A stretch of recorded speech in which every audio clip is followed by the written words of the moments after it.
Thank you for tuning into Top UT. This is me, Jamie. Welcome to video 38 of our series for successful entrepreneurship. And in this video, we'll be looking at how to succeed in a saturated market. If you haven't watched the previous videos, watch those videos first and then you can come here and subscribe to the channel because I will be uploading a new video in this series every day. Now, can you succeed in a saturated market? Many people think that you can't succeed in a saturated market. But if you look into the world, there are not many markets that are free right now that is not already saturated. Most of the markets are already saturated.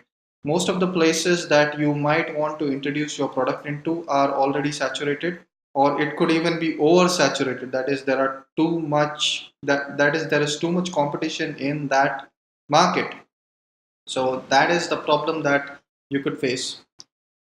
Don't worry, this is the video that you need to understand how you can get into this market, even into an oversaturated market, and how you can still succeed. You can still succeed. The first thing that you have to understand, the first step that I have for you is find a gap in the market that the other businesses, your competitors, are not able to deliver on. It could be something like customer service, or they might not be delivering on certain expectations of the customers. Do a little market research, you will understand what exactly they are lacking. These big entities, if your competitors are very big, what happens is that they have been in the market for so long that they have an oversight on their own performance and they don't know what exactly is happening. Are their customers happy or not? That is something you can exploit. You can find out what their customers are missing, what their customers might be complaining about, and when you launch your product, make it better than your competitor.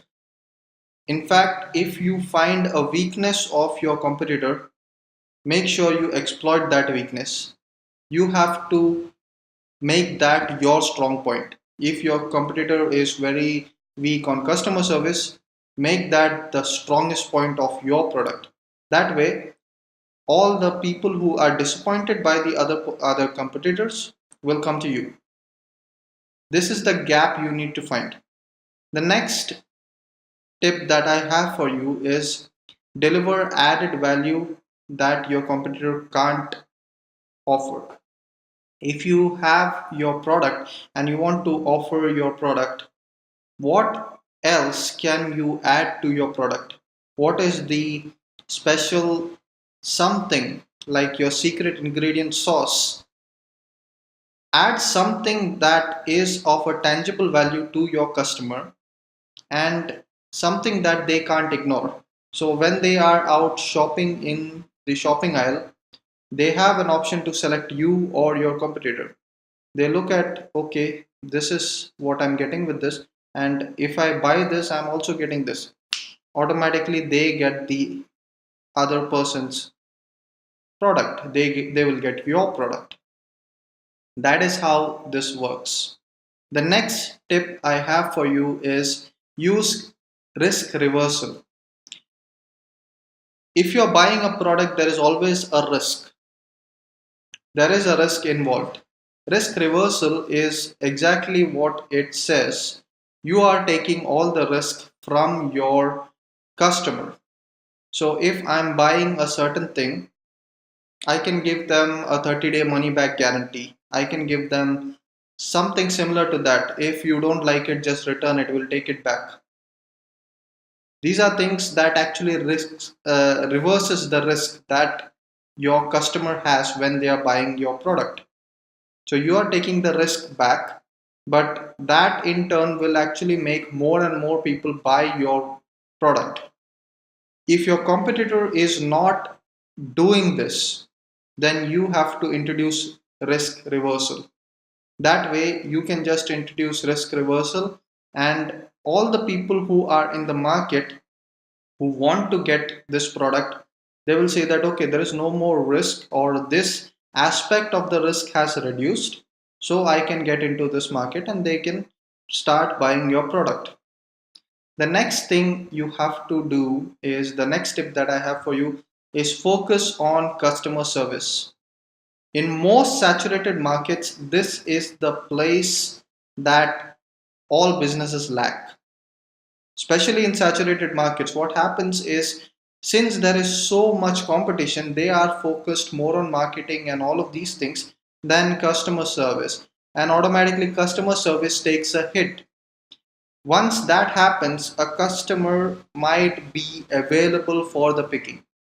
You just have to offer excellent customer service, and you might have to keep at it for some time, but people will communicate to each other and tell that, okay, this product or this service has better customer care and it is offering me a better customer care, better experience, so they will automatically turn to you.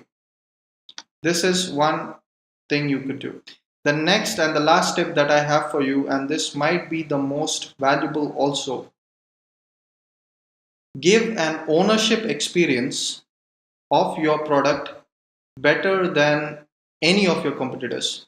And I'm not talking about just a little better, I'm talking about leaps and bounds better. If example I can give is, if you are trying to sell a car, make sure that you are offering things to your customer. The experience of that ownership is really hassle free, that so hassle free that they are just ecstatic about it, they are happy. You could do things like, in regards to car ownership, it could be something like you are giving them service, and the service is like free pickup and delivery from their homes. You can give them, the lounge might be better, you can give them better amenities and all these kind of things. Whatever you can offer them that your competitors are not offering, it has to be something different, it has to be something unique, but it has to be something really leaps and bounds ahead of your competitor also. Once you do this, the again with the referral, that is one customer talking to another, they will actually get more and more people excited about your product and more people involved in your product. So that's how you do this. I hope this was clear. If you have any questions or comments, leave them in the comments below. Like, share, subscribe. This has been Jamie for Topivity. I'll see you in the next video.